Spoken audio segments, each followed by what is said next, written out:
Hi అండి, ఎలా ఉన్నారు అందరూ? Welcome to Pradeep smart classes. నమస్కారం. ఈరోజు మనం ఈ వీడియోలో ఎం లక్ష్మీకాంత్ గారి ఇండియన్ పాలిటీ పుస్తకంలోని chapter 26 the supreme court of India అంటే భారత సుప్రీంకోర్టు గురించి వివరంగా తెలుసుకోబోతున్నాం. సుప్రీంకోర్టు అంటే కేవలం దేశంలోనే అత్యున్నత న్యాయస్థానం కాదు, మన రాజ్యాంగానికి అంతిమ వ్యాఖ్యాత మరియు మన ప్రాథమిక హక్కులకు చివరి రక్షకుడు కూడా. ఈరోజు మనం దాని నిర్మాణం, అధికారాలు మరియు మన ప్రజాస్వామ్యంలో దాని ప్రాముఖ్యత గురించి క్షుణ్ణంగా చర్చిద్దాం. ఈరోజు మనం చర్చించబోయే అంశాలు ఇవి. ముందుగా ద ఫౌండేషన్ ఎస్టాబ్లిష్మెంట్ అంటే సుప్రీంకోర్టు యొక్క స్థాపన గురించి తెలుసుకుందాం. ఆ తర్వాత the guardians appointment and conditions అంటే న్యాయమూర్తుల నియామకం మరియు వారి అర్హతల గురించి చర్చిద్దాం. తర్వాత the framework tenure and removal అంటే వారి పదవీకాలం మరియు తొలగింపు ప్రక్రియ గురించి చూద్దాం.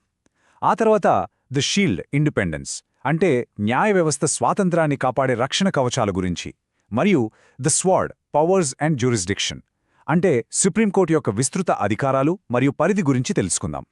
చివరగా కొన్ని ముఖ్యమైన పోలికలు మరియు ఇప్పటివరకు చర్చించిన అంశాలన్నింటినీ ఒకసారి సింహావలోకనం అంటే రీక్యాప్ చేసుకుందాం. సరే, మనం మొదటి సెక్షన్తో ప్రారంభిద్దాం. The foundation establishment and composition అంటే స్థాపన మరియు నిర్మాణం. సుప్రీంకోర్టు ఎలా స్థాపించబడింది మరియు భారతదేశ ఏకీకృత న్యాయ వ్యవస్థలో దాని స్థానం ఏమిటనే విషయాలను ఇప్పుడు మనం పరిశీలిద్దాం. మనం గమనించాల్సిన ముఖ్యమైన విషయం ఏమిటంటే, భారతదేశంలో ఏకీకృత న్యాయ వ్యవస్థ అంటే ఇంటిగ్రేటెడ్ జ్యుడిషియల్ సిస్టమ్ ఉంది. దీనికి శిఖరాగ్రాణ అంటే యాపెక్స్లో సుప్రీంకోర్టు ఉంటుంది. అమెరికాలో డ్యూయల్ కోర్ట్ సిస్టమ్ అంటే ద్వంద్వ న్యాయ వ్యవస్థ ఉంది.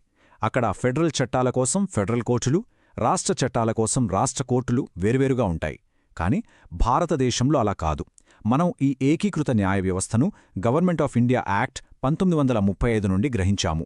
ఈ వ్యవస్థలో సుప్రీంకోర్టు అగ్రస్థానంలో ఉంటుంది. దాని కింద హైకోర్టులు, వాటి కింద సబార్డినేట్ కోర్టులు ఒకే గొలుసుకట్టులా పనిచేస్తాయి. ఈ కోర్టులన్నీ కేంద్ర మరియు రాష్ట్ర చట్టాలు రెండింటినీ అమలు చేస్తాయి. సుప్రీంకోర్టులోని న్యాయమూర్తుల సంఖ్య ఎప్పుడూ స్థిరంగా లేదు. 1950లో సుప్రీంకోర్టును స్థాపించినప్పుడు ప్రధాన న్యాయమూర్తితో కలిపి కేవలం 8 మంది న్యాయమూర్తులు మాత్రమే ఉండేవారు. దేశం అభివృద్ధి చెందుతున్న కొద్దీ కోర్టుపై పనిభారం పెరగడంతో పార్లమెంటు కాలానుగుణంగా ఈ సంఖ్యను పెంచుతూ వచ్చింది. 1956లో ఈ సంఖ్యను 11కు పెంచారు, 1977లో 18కి, 1986లో 26కి, 2009లో 31కి మరియు ఇటీవలే 2019లో ఈ సంఖ్యను 34కు పెంచడం జరిగింది. ఇందులో ఒక ప్రధాన న్యాయమూర్తి మరియు 33 ఇతర న్యాయమూర్తులుంటారు. మనమిక్కడ గుర్తుంచుకోవాల్సిన ముఖ్య విషయమేమిటంటే, న్యాయమూర్తుల సంఖ్యను మార్చే అధికారం కేవలం పార్లమెంటుకు మాత్రమే ఉంటుంది. ఇప్పుడు మనం రెండవ విభాగానికి వద్దాం. The guardians appointment and conditions అంటే సంరక్షకులు, నియామకం మరియు షరతులు. మన చట్టాలను కాపాడే న్యాయమూర్తులెవరు, వారిని ఎలా నియమిస్తారు మరియు వారు ఏ అర్హతలను కలిగి ఉండాలి అనే విషయాలను ఇప్పుడు వివరంగా చూద్దాం. సుప్రీంకోర్టు న్యాయమూర్తిగా నియమితులవ్వాలంటే కొన్ని అర్హతలుండాలి. మొదటిది, ఆ వ్యక్తి తప్పనిసరిగా భారత పౌరుడే ఉండాలి. అది ప్రాథమికమైనది. దానితో పాటు ఈ కింద చెప్పిన 3 ప్రమాణాలలో ఏదో ఒకటి నెరవేర్చాలి. మొదటిది, కనీసం 5 సంవత్సరాలు హైకోర్టు న్యాయమూర్తిగా పనిచేసిన అనుభవం ఉండాలి. లేదా రెండవది, కనీసం 10 సంవత్సరాలు హైకోర్టులో న్యాయవాదిగా అంటే అడ్వకేట్గా ప్రాక్టీస్ చేసి ఉండాలి. లేదా మూడవది, రాష్ట్రపతి దృష్టిలో ఒక ప్రముఖ న్యాయకోవిదుడు అంటే ఏ డిస్టింగ్విష్డ్ జ్యూరిస్ట్ అయి ఉండాలి. ఇక్కడ ఆసక్తికరమైన విషయమేమిటంటే, రాజ్యాంగం సుప్రీంకోర్టు న్యాయమూర్తి నియామకానికి ఎలాంటి కనీస వయస్సును నిర్దేశించలేదు. ఇక్కడే అస్సల్ విషయం చాలా ఆసక్తికరంగా మారుతుంది. న్యాయమూర్తుల నియామకాలలో అధికార సమతుల్యత మొత్తం కన్సల్టేషన్ అంటే సంప్రదింపు అనే ఒక్క పదం యొక్క వ్యాఖ్యానంపై ఆధారపడి ఉంది. 1981 నాటి ఫస్ట్ జడ్జెస్ కేసులో సుప్రీంకోర్టు సంప్రదింపు అంటే కేవలం అభిప్రాయాల మార్పిడి మాత్రమేనని, అంతిమ నిర్ణయం ఎగ్జిక్యూటివ్ అంటే ప్రభుత్వానిదేనని తీర్పు చెప్పింది. కానీ 1993 నాటి సెకండ్ జడ్జెస్ కేసులో ఈ తీర్పును పూర్తిగా తలకిందులు చేసింది. సంప్రదింపు అంటే ఏకీభావం, కంకరెన్స్ అని, ప్రధాన న్యాయమూర్తి సిఫార్సు ప్రభుత్వానికి కట్టుబడిగా ఉంటుందని కోర్టు పునర్నిర్వచించింది. ఈ ఒక్క తీర్పు న్యాయమూర్తుల నియామకాలలో అధికారాన్ని ప్రభుత్వం నుండి న్యాయ వ్యవస్థకు ప్రాథమికంగా మార్చివేసింది. ఈ పరిణామాలే నేరుగా మనం ఈరోజు చూస్తున్న కొలీజియం వ్యవస్థకు దారితీశాయి.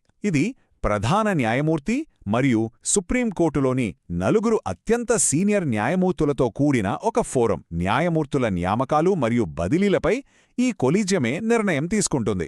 2014లో ప్రభుత్వం ఈ వ్యవస్థ స్థానంలో నేషనల్ జ్యుడిషియల్ అపాయింట్మెంట్స్ కమిషన్ లేదా ఎన్జేఏసీని తీసుకురావడానికి ప్రయత్నించింది. అయితే 2015లో ఒక చారిత్రాత్మక తీర్పులో సుప్రీంకోర్టు ఎన్జేఏసీ చట్టాన్ని కొట్టివేసింది.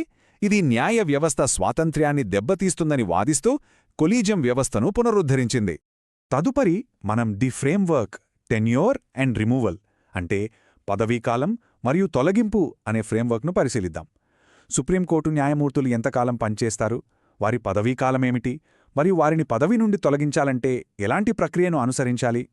రాజ్యాంగం సుప్రీంకోర్టు న్యాయమూర్తులకు 5 లేదా 10 సంవత్సరాల వంటి నిర్దిష్ట పదవీకాలాన్ని నిర్ణయించలేదు.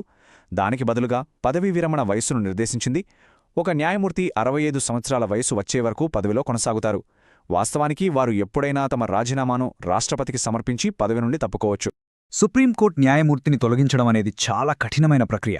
దీనిని తరచుగా మహాభియోగం లేదా ఇంపీచ్మెంట్ అని పిలుస్తున్నప్పటికీ రాజ్యాంగం న్యాయమూర్తుల విషయంలో ఆ పదాన్ని ఉపయోగించలేదు, రిమూవల్ అనే పదాన్ని వాడింది. ఈ ప్రక్రియలోని దశలను చూద్దాం. మొదట, తొలగింపు తీర్మానంపై లోక్సభలో 100 మంది సభ్యులు లేదా రాజ్యసభలో 50 మంది సభ్యులు సంతకం చెయ్యాలి.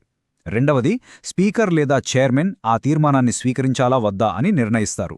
మూడవది, ఒకవేళ తీర్మానాన్ని స్వీకరిస్తే ఆరోపణలపై విచారణకు 3 సభ్యులతో కూడిన కమిటీని ఏర్పాటు చేస్తారు. నాల్గవది, ఈ కమిటీ న్యాయమూర్తి దుష్ప్రవర్తన, మిస్బిహేవియర్ లేదా అసమర్థత, ఇన్కెపాసిటీకు పాల్పడినట్లు నిర్ధారించాలి. ఐదవది, ఆ తర్వాత ఆ తీర్మానం పార్లమెంట్ ఉభయ సభలలోనూ ప్రత్యేక మెజారిటీతో ఆమోదం పొందాలి. చివరగా ఇవన్నీ పూర్తయిన తర్వాతే రాష్ట్రపతి తొలగింపు ఉత్తర్వు జారీ చేస్తారు. ఇది మనల్ని ఒక అద్భుతమైన వాస్తవానికి తీసుకువస్తోంది. ఇప్పటివరకు సుప్రీంకోర్టుకు చెందిన ఏ న్యాయమూర్తి కూడా ఈ ప్రక్రియ ద్వారా తొలగించబడలేదు. 90ల ప్రారంభంలో జస్టిస్ వి రామస్వామిపై మాత్రమే ఒక ప్రయత్నం జరిగింది. విచారణ కమిటీ ఆయనను దోషిగా తేల్చినప్పటికీ లోక్సభలో అవసరమైన మెజారిటీని పొందడంలో తీర్మానం విఫలమైంది. ఇది ఒక న్యాయమూర్తి పదవీకాలం ఎంత సురక్షితంగా ఉంటుందో స్పష్టం చేస్తోంది. ఇంతకీ సుప్రీంకోర్టును అంత శక్తివంతంగా మార్చేదేమిటి? దాని స్వాతంత్ర్యం. ఈ విభాగంలో ద షీల్డ్ అంటే రక్షణ కవచం, న్యాయ వ్యవస్థను రక్షించే మరియు అది ఎలాంటి భయం లేదా పక్షపాతం లేకుండా పనిచేయడానికి వీలు కల్పించే రాజ్యాంగపరమైన నిబంధనలను మనం పరిశీలిద్దాం. మన రాజ్యాంగం న్యాయ వ్యవస్థ స్వాతంత్ర్యానికి అనేక శక్తివంతమైన రక్షణ కవచాలను అందిస్తుంది. మొదటిది, నియామక విధానం, మోడ్ ఆఫ్ అపాయింట్మెంట్, కొలీజియం ద్వారా జరగడం వలన ప్రత్యక్ష రాజకీయ జోక్యం తగ్గుతుంది. రెండవది, మనం ఇప్పుడే చర్చించిన పదవీకాల భద్రత, సెక్యూరిటీ ఆఫ్ టెన్యూర్, వారిని తొలగించడాన్ని దాదాపు అసాధ్యం చేస్తుంది.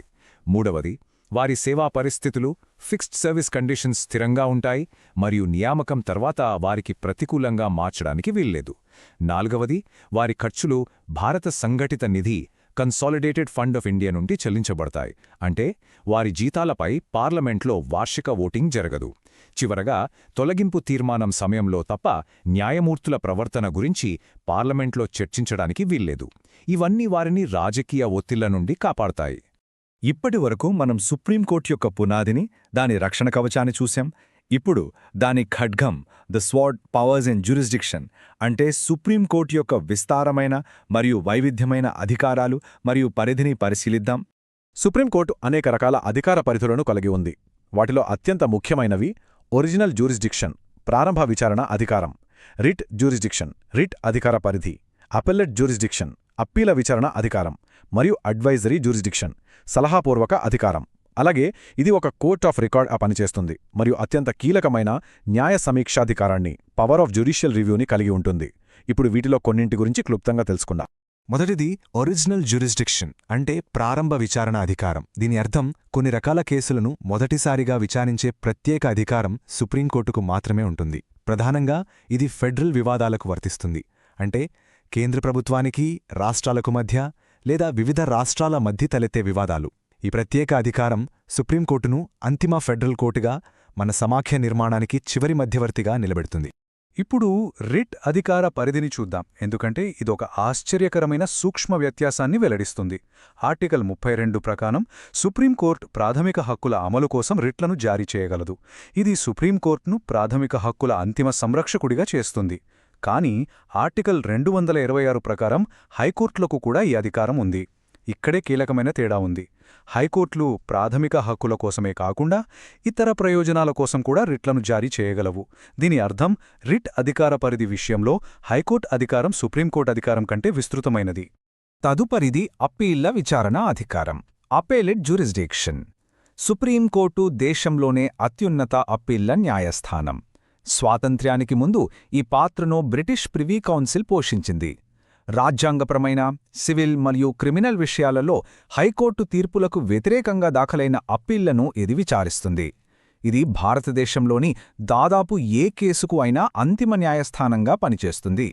చివరగా, ఇప్పటివరకు చర్చించిన విషయాలన్నింటినీ ఒకచోట చేర్చడానికి ఒక ముఖ్యమైన పోలికను చూద్దాం మరియు మన చర్చలోని ముఖ్యాంశాలను పునశ్చరణ చేసుకుందాం. ఈ స్లైడ్ భారత మరియు అమెరికన్ సుప్రీంకోర్టుల మధ్య కొన్ని కీలక వ్యత్యాసాలను చూపిస్తుంది. ఉదాహరణకు, మన కోర్టుకు సలహాపూర్వక అధికారం అంటే అడ్వైజరీ జ్యూరిస్డిక్షన్ ఉంది.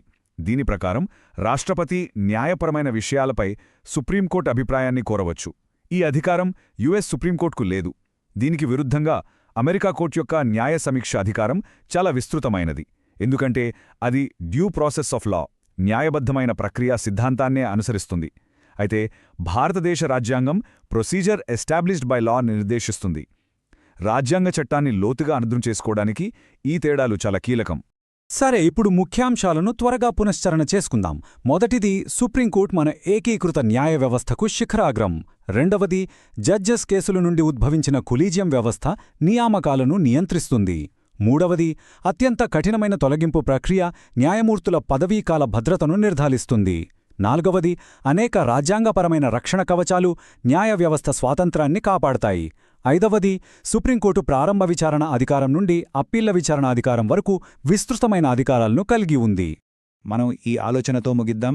రాజ్యాంగానికి అంతిమ వ్యాఖ్యాతగా సుప్రీంకోర్టు చట్టం నిర్ధారించిన పద్ధతి అనే అక్షర సత్యానికి మారుతున్న సమాజంలో అభివృద్ధి చెందుతున్న న్యాయ అవసరాలకు మధ్య సమతుల్యతను ఎలా సాధిస్తుంది?